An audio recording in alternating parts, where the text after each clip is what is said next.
James Romero almost looks like he's ready to go and help us with the UFC 327 preview. Let's bring him in right now. All right, hey, I'm back. I did not hear the intro, but I saw it. Yeah, I was like, if James is paying attention, it looks like he's chewing. Don't worry. 327 preview. How you doing, buddy? Good. How you doing? I'm doing good. Did you see Evan DeLong on earlier? I did. I used to train with Evan when he was back at Fit when I first started training MMA. I was like way bigger than him. He was like the hardest dude to grapple. Dude, yeah, he was talking about it. He has a crazy guillotine, right? Oh, he's nasty. Yeah. The Eventine. Not to mention, we were also talking about that he's still saying, I'll go back to the gym one day. I'll go get some rounds. I'll be back to help them out one day. Thank you for the laughter. That's exactly what we were all expecting. Sorry, I'm snacking right now. I just got home from practice, then the gym. So, unfortunately, somehow, last time I had you on, our streak of good luck ended, and you and I did absolutely awful on UFC. You want to know I want to apologize to everyone, to all 5 people that watch this. I ended up betting freaking Charles. I ended up putting $300 on Charles right before the main event. I was like, he really hasn't faced any grapplers. And yeah, I went on the show and said, yeah, I'm taking Max. I lied. I did not mean to, but I just had a change of heart. And I was like, damn, everything else though was the same. I just changed. Well, on what I wrote down, we ended up going 5-6 on the picks. It was not a good week. Yeah, no, that was my biggest bet of the night. So I ended up doing good betting wise, and it's because I went against everything I said on here. Went against everything. How can we trust what you say when you tell me that? I was early in the week. I just got out of practice. I hadn't thought about it too much. I'm ready for this week's card, though. I've looked it over. All right, so we're feeling redemption? Anything. Yeah, I won't be changing anything. All right, we had a pre-plan. We already pre-showed. Did you need me to bring up fight odds for you? No, actually, I'm on my girlfriend's laptop, so I could bring them up right here. So you're already looking. All right, already looking. All right, so we will be throwing them out at least for the people here. I was looking at them earlier today.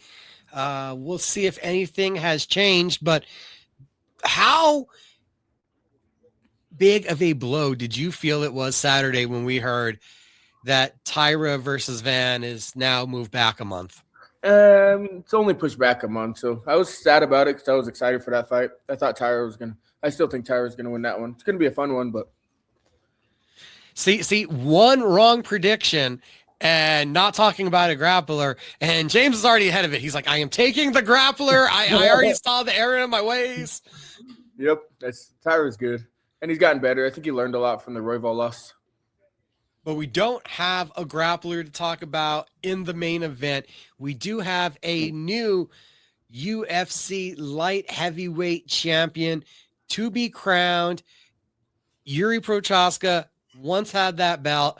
I watched him stare at T-Mobile Arena once, and now Carlos Ulberg stands in front of him in the belt, and Ulberg has been a revelation, the hottest win streak in the division, and it kind of works out, I feel like, if he wins, because you get a legitimate clean start to the division, where my Yuri hate will start with saying, if he wins, you're kind of like, you're really just the second best light heavyweight we know of.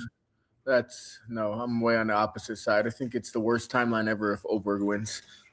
Everyone loves Yuri. Yuri puts on the best fights ever, and he's going to win. He's going to walk through Ulberg. He's going to get hit early. He's going to make it look ugly, but if it makes it past round 2, there's no way Yuri doesn't win this fight. On the preview I did earlier, MMA After Hours, you guys can go back and listen to that one fully. That was kind of my assessment. I feel like Ulberg has to get this done early, because how long can he avoid that chaotic storm that eventually succumbed Khalil Roundtree, where Yuri can kind of do that at any point, even if you have kept him at bay and outstruck him for 4 rounds. Yeah, Yuri's inevitable. He's going to get it done. Yuri is inevitable, everybody. So this just isn't your just not your prediction, but this is also going to be a bet this week, and you're taking. Oh yeah, I'm taking Yuri. Yuri's an auto bet every fight. I mean, with dog, small favorite. He always has very close lines too. I bet him at Pereira both times, but Pereira just hits harder than everyone else. I mean, Ulberg does not have Poetron power. Not many people in the world do. I believe we're looking at minus 120 for Yuri and about a plus 100 for Olberg. So it's not going to be a surprise whoever wins, but you are confident. I'm pretty confident in this one. I'm gonna bet it. So, and I'm not changing my mind about this either. New co-main event, also in the light heavyweight division. Awkward, unbeaten, number 6 ranked Osmat Mirzakhanov takes on number 14 ranked middleweight Paulo Costa. Let's go with James on this one. I'm intrigued to hear how you're going to break this down. I mean, I don't think we've seen enough of Mirzakhanov or whatever, and Costa, I think, is going to have plenty of size. He's freaking huge for 205. At these odds, I'm not laying juice on Mirzakhanov. I'm probably going to bet Costa, but not big. But I'm going to bet Costa. I think he gets it done. He's a good volume. He's a good body puncher. We're expecting like a Vettori Costa fight, but one where you could end up on top. It's going to be a fun one, I think. I think it's going to be a good fight. I worry that, and this one, credit to Michael Carlisle, I'm stealing it from him from earlier today, that Costa's almost entered a stage of his career where he's more determined to be entertaining, exciting, and engaging for fans than he is just straight up trying to get a victory. Oh, Costa's hilarious. You follow him on Twitter, he's awesome. All that, I kind of worry that, is he worried about a game plan or is he worried about entertaining? You know what I mean? Yeah, I think there's time to do both. I think he's fine. I think he's the way he put it on freaking Kopylov. I thought he was going to win that fight, but I didn't think he was going to put it on him like that. Kopylov's a good striker, and he put it on him. I will be very mean to Kopylov right now. I thought that was walking the plank. If Paulo Costa lost that fight, UFC might as well should have cut him if he wasn't going to beat Kopylov. True, but he had beat the shit out of him too, which was... And it's an interesting one that you bring up about Mirzakhanov because a lot of people are going to say they're not that familiar with him. This isn't the deepest division out there. It's 6 wins. It's knockouts of Nchukwu, Devin Clark, Alonzo Menefield, Romero, and then he knocked out Rakic. And that's the one that really kind of says maybe he can get this done. He's already beaten and planted a big body. Rakic is so overrated. I think his best win on that whole record is Devin Clark. Devin Clark's a solid, good fighter. I think that's his best win on that whole little stretch. All the other guys, I'm like, and he has power. You could tell the dude hits freaking hard. But Costa's got a damn good chin too. This is the other thing that I'm going to say about Costa. Before Kopylov, his last win was Luke Rockhold. True. Oh, I know. That's why at least we have the Kopylov to show that he's still training looking good. I'm just a little bit worried about also, and I'm sounding like a broker, I didn't like the way he looked against Vettori when they both totally missed weight and went up. I was like, if that's the Costa we're getting, I'm going with the Russian. But Vettori was a little better too. I don't know. Yeah, I think it's going to be a fun one. I just don't think I think the line is too wide. I'll take the dog here. If it was a pick 'em fight, I pick Mirzakhanov, but I think the odds are too juicy. He's too big of a favorite at the minus 198. Yeah, I think it should be closer to a pick 'em. I think the odds are wrong. Curtis Blades, number 5 in the world, only a minus 135 over the plus 114 in Josh Hokit. Hokit's got wrestling, a bit more athleticism, but he's going to be the undersized heavyweight, less experience in this equation. Yeah, I think Hokit as dog money is good here. He's good. He's legit. He's fun. Adds new stuff to the division. I think, and he supposedly has good cardio too. I believe it because he wrestled at Fresno State. I remember watching him that year, All-American, because I watch a lot of wrestling. You watch a lot of wrestling. It won't surprise you, but did it feel as weird as it did to you as it did me that Terrell Farchin just kind of walked off the street into the cage and was able to beat Marcin Tybura? No, I mean, Tybura is pretty dang ancient now. What is he, 42? 40. I'm adding extra years to him for fun to make to back my claim more. No, yeah, Tybura is good. Fortune's physical. I remember watching him on I watched heavyweight because he's always a top 3 guy at the U.S. Open and all the worlds and stuff. It just shudders my mind that dude's top 10 loses to somebody. But there's good fighters everywhere, especially heavyweight. He's a better athlete. And I knew James was not going to be as shocked with that one as I was. I'm like, and you're like, no, not that big of a deal. Okay, all right, we'll move on. First round knockout bet on, I guess we're going under on the rounds with number 10 ranked Dominic Reyes versus number 12 Johnny Walker. No way we get past 2 here, right? Is there any way you could bet double KO? I think it's likely in this fight. It's a likely outcome. That's like, I still don't see my prop bet if I can bet Gastelum and Costa both to miss weight. Oh my gosh. It's probably like minus 5,000 for both those. If it was to happen on one card to 2 guys, it would be those 2 guys. I'm going to take Walker, but not confidently. I'll bet him small, but it's just, I think it's first to throw, not even first to get touched, first to throw. It's like Jekyll and Hyde. What Johnny Walker are you going to get? And just how fast will Reyes be on the night? I think those are the 2 variables. Reyes looked like he was almost on a good little streak there, but I know he lost to Oberg, but he just like walked in with his hands down. I was like, what is he doing? When you want to believe the fight IQ has improved, when you really want to. Yeah, no. I think Walker's a little closer to his prime. He's still the same fighter, but the most chinny fighter ever. If Reyes lands, it's going to knock him out, but I don't know. It's a close line, close fight. You take the small dog, I think. All right, going with the dog money there, and I will probably be way too scared to bet on this fight either way with everything we just talked about. The first time I ever walked up to Cub Swanson was at the Tingley Coliseum after Jackson's MMA series fight, and he was wearing a WEC sweater. He will be the final WEC fighter to ever walk to the octagon. And what now for the 3rd time they've said will be his retirement fight, taking on Nate Landwehr, who brings chaos every time out. The odds have shrunk a little bit where Swanson is plus 102 and Landwehr minus 122. Shrunk a little bit since I was looking earlier. Yeah, it did. Cub's been one of my favorite fighters to watch since I was a little kid. I grew up watching Cub. I've actually never met Cub, but cool dude. I've always freaking loved watching his fights and bet on him a lot. But I think most people, when they announce their retirement fight, doesn't go their way. I think Nate the Train late here. Nate the Train round 3 props. Look at those. Probably get good plus money on that. I can see what you're talking about. His durability, the pressure. Cub's faster and his striking's so good still, but he just seems like he's not as durable in the legs, especially when you leg kick him. And Nate the Train is durable. Nate the Train, as much as I want to see Cub go out on top, I see where you're coming from. I'd be happy to lose this bet because I love Cub. So I'll be happy. And he's even put money against Cub, but he'll be happy to lose it. Been there, done that. It hurts sometimes. Cub's a badass. He's a legend. I will say this for the 2nd time today. The Bellator featherweight title fight is our feature prelim as we get Aaron Pico, Patricio Pitbull. I was absolutely shocked to see that Aaron Pico, well, I think he can beat Pitbull. I did not think he was going to be the biggest favorite at minus 340 on this card to a plus 270 that we're seeing on Pitbull.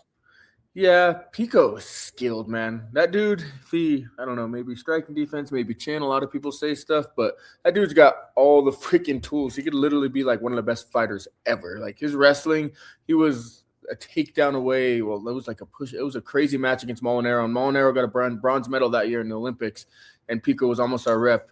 And this dude could freaking hits to the body nasty. His boxing's amazing. He was beating the shit out of Lerone Murphy, like, until he got caught with that elbow. It's that, I don't know. I think the line's justified, but I don't think I'm going to lay juice on that. I'll pick Pico to win. I might look at the under. Do you have the under 2.5 rounds pulled up? Let me see. No, I don't have the prop bets. I just have the multiple lines across seeing. I have a different app that has DraftKings yet right now. The new DraftKings update app is annoying. I don't like it. Yeah, I think you have to wait till later in the week for us to get the prop bets a lot. Yeah. Till like Thursday. I might, if the under 2.5 plus, or even if it's up to minus 150, I would bet that. I like the under on that fight because Pico lands bombs and Pico could get hit. He's hittable. He's ultra aggressive, which kind of opens up that being hittable. And there's no one that stays more tighter and technical than Pitbull. He's really in there. He's not going to expand outside of himself. That's why I almost feel like it's a bad matchup. I feel like Pico, we need to see an evolution in the fight IQ, because I think he needs to use the wrestling like it looked like he was intending to use it against Murphy, but set it up better. Yeah, I know. Well, I remember watching him earlier in his career when he fought Adam Borks in Bellator, and he was beating him bad, just wrestling him, taking him down, and he got caught with the nastiest flying knee. Dude, that knee would have knocked out anyone too. It's like not even a bad chin. That was just a crazy knee. It's not a bad chin, but the problem is that 4 losses are by knockout. 3 of them are legit knockouts. That Lerone Murphy and that knee, those are the ones where even if you did have an iron chin, you wonder, does that Henry change Corrales your one chin? too? The Henry Corrales over the top. Boom. I love watching Pico because I'm a big wrestling fan. He's good. I hope he could go on a run. I'm cheering for him to go on a run. I think he should have the big athletic and age like advantage here. I think he gets it done. I like his KO prop is probably good, but his KO prop and the under I like. And I'm not sure if Pitbull has disappointed. We're counting on him to age, but I feel like it's a dangerously exciting fight. Now, just exciting, formerly ranked at welterweight, both at one point or another, Kevin Holland, Randy Brown, 2 guys that frame-wise, size-wise, they don't really have to fight someone that's built just like them that often, and that's what leads to the intrigue, I think, in this one. Yeah, 2 guys who find ways to lose fights. They should definitely win. I don't know. It's going to be fun to watch. I don't know if I'll bet it, but they both have all this talent, all this stuff, and then they freaking go out there and lose to guys. Like, how'd you lose to him? Holland looks like he's not in it anymore. He looks like he's just fighting for a paycheck. His 2020 run was like legendary at 5-0, 5 KOs or something, but I don't think he's in it anymore. I don't want to lay my own money on Randy Brown, but if I have to pick for the pick's sake, I'll pick Randy Brown. -122 for Randy Brown. It's a +102 from DraftKings I'm seeing for Kevin Holland. Both guys are lengthy. Both guys hit hard. Like you said, at one point, I probably was foolish enough to think that one of them would have won a world title or at least fought for it. And that hasn't happened. And there's a couple eras, a lack of wrestling. Both of them, I think, in this matchup get the opportunities to show their best attributes. So I think it should be a fun one. Should be fun, but then I'll hate it if they just stand there and feint at each other all fight. But Esteban Rivovic gets the opportunity to break into the rankings at lightweight, taking on Matthews Gamrot. Gamrot, the more acclaimed wrestler, the Polish fighter, has been in bigger fights coming off of having been a KSW champion. He's a little more battle-tested here in the top 15.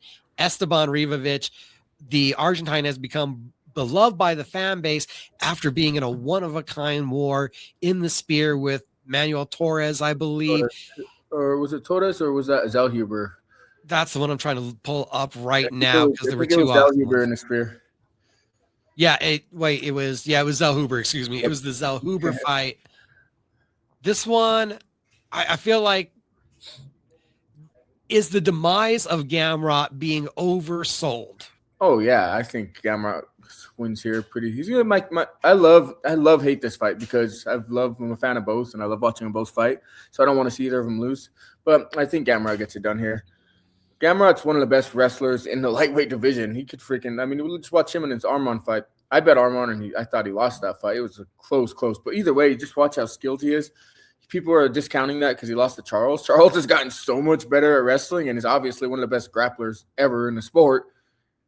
I don't know. I think Gamrot gets it done here. I think it's priced about right.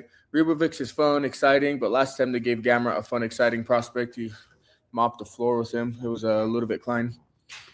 And the last time we did see a wrestler, Luik Rajibabov, go against Ribovic, it was his debut decision loss back in early 2023. So I kind of like Gamrot as you do in this one. I like Gamrot a lot here. Yeah, I think he gets it done. As we continue on with the card, women's bout, Tatiana Suarez needing a major recovery after the title fight and still trying to, I think, earn back the favor of the fans to just be more offensive, even though she did get a win, taking on Lupita Godinez, who is tenacious, if nothing else. Yeah, Lupi's good. Lupi's one of those ones I watch her fight. It's like, oh, she needs to use her wrestling, and then when she like needs to strike, she does the opposite of what she needs to do all the time. But I think I think Suarez is like too injured, and I think those long layoffs and her knees, she can't wrestle like she used to before she won a world silver medal. I don't think she's the same wrestler or athlete that she used to be. I think Lupi should get this one done. It's gonna be a close, fun fight, but if Suarez can't get her down, it's not gonna be pretty on the feet. We know Gadina has a lot of the story about her. Her sister is a Canadian. Member, right? Yeah, a Canadian Olympic wrestler. So she should be up for the task on the mat, coming off of wins over Pelostri and Andrade. This is really an opportunity to stick your name into title contention for Godinez, from where you outlined it pretty well. The injuries have mounted up on Suarez, and she just hasn't looked the same since coming back. No, she hasn't, and her body's just breaking down. It's cool she's still fighting. She's still better than most people in the world, but yeah, I think Lupi gets this one done. Lupi's pretty damn good. I think she's kind of underrated. Yeah, it was just the missing all of 2024 seemed to be the detriment, because 2023 coming back, Montella De La Rosa, Jessica Andrade, and then the wrestling just didn't look the same over the last two fights. When she couldn't get Lemos down, I think that was a bad look. She was struggling to take Lemos down, and everyone takes Lemos down. Exactly, and just kind of having a push forward, winging bombs. It was she got the job done. Yeah, exactly, but it just didn't look great. It wasn't a great look when you see like Gillian Robinson take her down so easy, and Gillian's good too, but Chris Padilla at one point was probably the most disrespected man in the lightweight division. Oh, wait, that's still going on, everybody. We're talking about 4-0 right now, 3 stoppages, and the UFC is instead putting Padilla up against Markel Medeiros. Medeiros is replacing Nazim Shaikov, but still, it's a little surprising that Padilla, with a 4-5 win streak, even though Medeiros 3-0, that we're getting this kind of matchup, that you're getting survival of the fittest versus giving each one of them kind of that fight that would boost them up. Yeah, I agree. I think it's a dumb matchmaking, kind of dumb for Padilla, because Padilla, I think, has been underrated in all his fights. I bet him against Bonfim. I remember he's been an underdog in every single one of his UFC fights except for this one. Now I think it's like a market overcorrection. I think Medeiros is good. I think Medeiros at dog money is a good bet here. Medeiros did beat Landon Quinones, a very experienced Austin Hubbard by split decision. The stopping power of Padilla, really intriguing. Just to let you guys know, it is a minus 180 for Padilla and a plus 150 for Medeiros. Yeah, I like that plus 150. I don't like laying that much juice on Padilla. But, I mean, who knows? Maybe he'll do it again. But I like Medeiros. I think he's skilled good. I think it's dumb matchmaking and dumb fight for Padilla. He should be fighting someone up the rankings or close to it or a bigger name.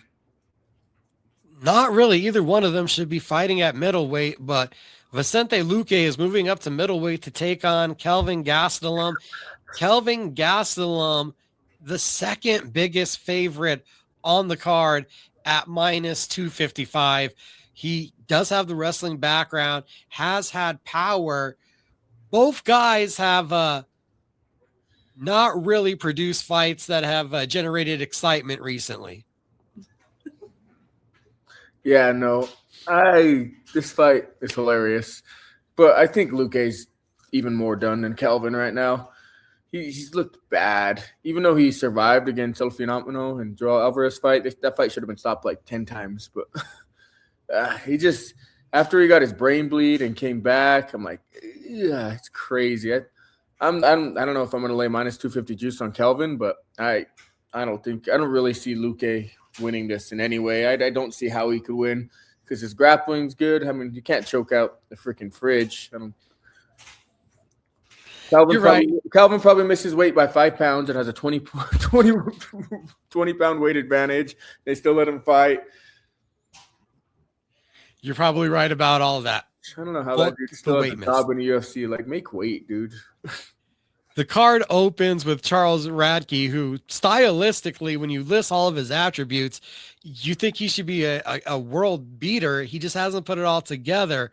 He does come in as a minus 185 favorite because it feels like Francisco Prado for being a nice little striker. He is not a welterweight. He's small for welterweight. I don't think Radke's a huge welterweight. It's why I think I'm going to take Prado here, but he is small at welterweight. Every time you see him against these dudes, it's like, damn. I mean, I train with Ty. Ty's a ginormous welterweight. He's like my size. And I see that dude, I'm like, that dude's tiny. Exactly. I don't like he couldn't make weight at lightweight. They've kept him around here at welterweight, and I feel like it would be better for him to figure out just how you get in shape to get 55. Yeah, I think that's better for him too. I think he'll be fighting for his job here, fighting with an edge too. I think it'll be a fun first fight on the card, honestly.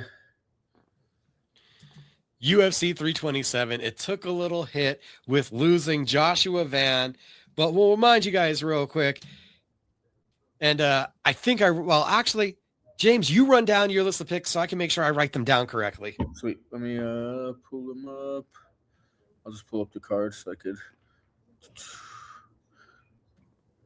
Geary, Hokit, Johnny Walker, Paulo Costa, Aaron Pico, Nate the Train, Gamrot, Randy Brown. We got Lupe Godinez and Gastelum. What is the other fight? Oh, and Prado. I think that's all of them, right? Yeah, you're going to go Prado over Radke? Yeah, I'm going to take Prado over Radke. Like I said, on paper, he has a good right hand. He has some wrestling credentials, but Radke has just been a guy that the evolution in his game has not continued since reaching the UFC. It feels like he's kind of tapered off with his development almost. Kind of. He's fought some tough dudes too, and he goes in there and bangs. I think he's fun. Oh, he's a fun fighter. I don't know if he gets. Can you be a prospect, become a fun fighter, and get out of that mold and evolve past it? I think is the problem. Yeah, I get what you're saying. Yeah, where right now you're like, hey, he's a fun fighter, but he's a fun fighter that we have opening the card. Yeah, true. Now, actually, that is a good one. Is it the main event? What would you think would be fight of the night? Fight of the night? Oh, Yuri's fighting. It's obviously the main event. That dude has 8 UFC fights, 8 performance bonuses. Something close to that. It was a better question before I thought of it. like when I was thinking in my head, I'm like, oh wait, this won't be an easy one. That was an easy one. Bye. There'll be some good ones though. I'm excited to see that Hokit fight. Honestly, see the levels. We'll see. That one could shake up the heavyweight division when you got Terrell Fortune, as we said, just comes in. He becomes top 10. Josh Hokit gets this kind of opportunity. We've seen Tyson Teixeira. There's an opportunity for there to be a lot of turnover here at heavyweight. Yeah. I mean, Hokit, I think, can make some noise because he could actually chain wrestle at heavyweight. Like, a lot of people don't chain wrestle at heavyweight. They'll shoot one shot. Like, okay, done. Like, DC, he would switch, boom, high crouch, double, high crouch, go to the single and, like, move. That athleticism factor, that cardio factor, and the fact that he can move around, he's light on his feet also at 230. I think there's a lot of reason to think there's a good potential to see big fights for Josh Hokit. Oh, especially if they give him the mic after. It's polarizing. He's doing this little act thing. It's funny, whatever, but people are gonna love him or hate him and want to watch regardless. I brought it up earlier. Don't know if you were watching or still at practice, and you would be the person to bring this up with you bring up the wrestling around the show. What do you think of Gable Steveson debuting Real American Freestyle RFA 9 May 30th? He gets Alexander Romanov. Oh, he's going to tech him. It's not going to be close. It feels like it's going to be as fast as he wants to tech him. He's going to tech him. It feels like they just kind of offered Romanov something, and he probably didn't know what it was and felt like he'd be a chicken if he didn't accept it afterwards. True. Did you see that fight in PFL where he got nut kicked and he got to get carted off? Yes. Did they ever say what happened with it? Or was he faking? Was it real? Did his nut explode? Whatever happened. I don't know what happened. I don't know if there was any long-term damage, but PFL let him go to Game Bred Bare Knuckle and is going to bring him back now because they needed an alternate for a fight, but they weren't going to keep him after that incident if that lets you know anything. Yeah. I thought he was faking when it happened, but I was like, unless his like nuts exploded, you don't act like this. I don't care. I know James watches every UFC fight. Have you ever seen a worse soccer kick than what we saw this past weekend, Melissa Gatto? That was a bad one. I think that field goal looked good. Being a wrestler, but yeah, don't do it. That's illegal. I don't know why she kept fighting. She could have taken a DQ. I was like, they cleared her. She said she was okay to fight, and I've never seen something that crazy. That was a weird one. I was like, we're gonna let her fight after getting soccer kicked in the head? What? I'm just thankful, at least with Robert Rolcha, they took a point when he grabbed the fence fully, 2 hands, and Delano tried to lift him off. Every time. They need to take more points for penalties. Like, it'll happen less if you take points more. Do refs need to be more proactive? I'm asking a fighter here. Yes. You freaking grab the cage. There shouldn't be a warning for grabbing the cage. The only thing that's even eye pokes, you take a down point. But the only thing that's totally accidental, I think sometimes, is some nut shots. But you have a cup to protect you anyway. I mean, it hurts, but especially if you're fighting someone southpaw and you're throwing body, so that stuff happens. But eye pokes and freaking cage grabs, keep your hands up. I've never eye poked someone, and I've never grabbed the cage. And if I did, it would be on purpose. So if James ever does it, we already know he went Derek Lewis. He meant to do that shit. Oh, I forgot Derek Lewis said that. Yeah, I was pulling my inner black beast. James Romero, thank you for joining my fight show tonight. Help us preview UFC 327. Always a pleasure getting to talk with you. Cool. Have a good one.